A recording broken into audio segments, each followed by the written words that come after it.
Hello friends. दोस्तों, जैसे हमने लास्ट वीडियो में समझा था कि हमारा जो एनवायरनमेंट है उसके 4 डोमेन पड़ते हैं: lithosphere, hydrosphere, atmosphere and biosphere.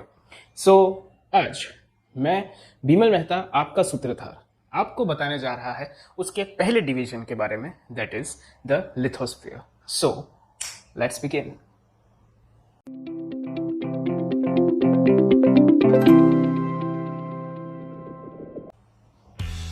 Friends, lithos that means कि पत्थर, rock and sphere that means वैसे होता है गोला, बट अर्थ का ऐसा हिस्सा जो पत्थर से बना है, रॉक से बना है, तो उसको हम कह सकते हैं लिथोस्फीयर। तो अगर हम हमारे अर्थ को देखें तो रॉक्स जो है वो उसके ऊपर वाले हिस्से में पाया जाता है जिसको हम क्रस्ट कहते हैं। ये क्रस्ट अप्रॉक्सीमेटली 30-35 किलोमीटर जितना मोटा रहता है, राइट। एंड जैसे आपका डोमिनोज का थीन क्रस्ट पिज्ज़ा होता है ना, कि जिसके अंदर ऊपर का लेयर आपका क्रस्ट का रहता है, अंदर चीज़ रहता है एकदम मेल्टेड, इस तरह से हमारा अर्थ भी जो है उसका भी कुछ उसी तरीके का हाल है। तो पहले आता है क्रस्ट, फिर आते हैं मेंटल अप्रॉक्सीमेटली 2900 किलोमीटर जितना होता है, और उसके अंदर क्या रहता है कि थोड़ा सा वो लिक्विडी मात्रा में रहता है। उसके अंदर जो चीज़ें रहती है वो ज़्यादातर अलग अलग जो आपके मिनरल्स हैं उससे जुड़कर बनी है। लास्ट में आता है कोर अप्रॉक्सीमेटली कुछ 3000 जितने किलोमीटर जितना है, और उसके कोर में निकल और iron, nickel that is Ni, iron that is Fe। So core जो है वो नाइफ का बना हुआ है, NiFe that is NiFe, right. So ये आउटर कोर थोड़ा सा सेमी लिक्विड है, बट जो इनर कोर है वो लावा का बना हुआ है। क्योंकि जब 14 बिलियन साल पहले जब अर्थ की रचना हुई तो वो एक आग का गोला ही था। फिर वो धीरे धीरे आग का गोला सिकुड़ता गया, और आज वो आग जो है वो सेंटर में कहीं पर आई हुई है। सो अगर हम अर्थ के क्रस्ट की बात करें, जिसमें लिथोस्फीयर देखने को मिलता है, रॉक्स देखने को मिलते हैं, तो जो हमारा कॉन्टिनेंटल पार्ट है उसके अंदर सिलिकॉन और एल्यूमिनियम, इससे ज़मीन बनी हुई है।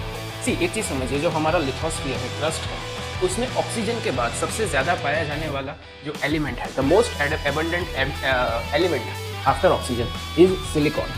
तो जो आपकी रेत है, सिलिका, राइट, तो that is also made up of silicon. So हम ऐसा कह सकते हैं कि जो हमारे रॉक्स हैं उसके फॉर्मेशन में सिलिकॉन का एक बहुत बड़ा हिस्सा है। सो जो हमारा कॉन्टिनेंट जो हमको ज़मीन पे दिखता है उसका हिस्सा जो है वो सिलिकॉन और एल्यूमिनियम उसका मेजॉरिटी पार्ट है, और जो पानी के अंदर है, राइट, उसके भी बेस में तो कहीं ना कहीं हमारे रॉक्स ही हैं, तो वो सिलिकॉन और मैग्नीशियम उससे बने हुए हैं। सो इस तरह से हमारा क्रस्ट जो है वो हर एक जगह पर अलग अलग है। तो यहाँ पर लैंड पे वो अराउंड 30-35 किलोमीटर जितना मोटा है, जबकि जो समंदर के अंदर है वो 5 से 6 किलोमीटर जितनी थिकनेस उस क्रस्ट की है। फाइन। सो अब आप सोचेंगे कि सर ये रॉक जो होते हैं वो बनते कैसे? सो फ्रेंड्स, रॉक जो है उसके फॉर्मेशन की शुरुआत हमारे कोर के अंदर से होती है।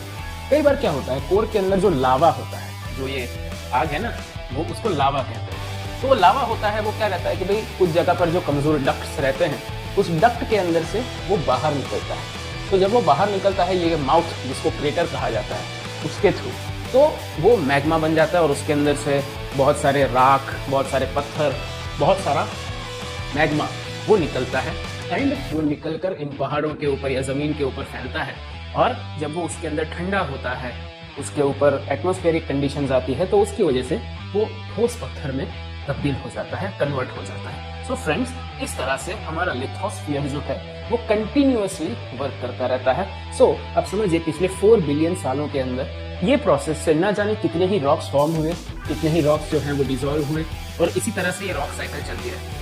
सो ये रॉक साइकिल समझने के लिए आपको नेक्स्ट वीडियो में आना पड़ेगा। तो आपने ये वीडियो देखा है तो इसको लाइक करिए। अगर आप YouTube पे देख रहे हैं तो चैनल को सब्सक्राइब कीजिए।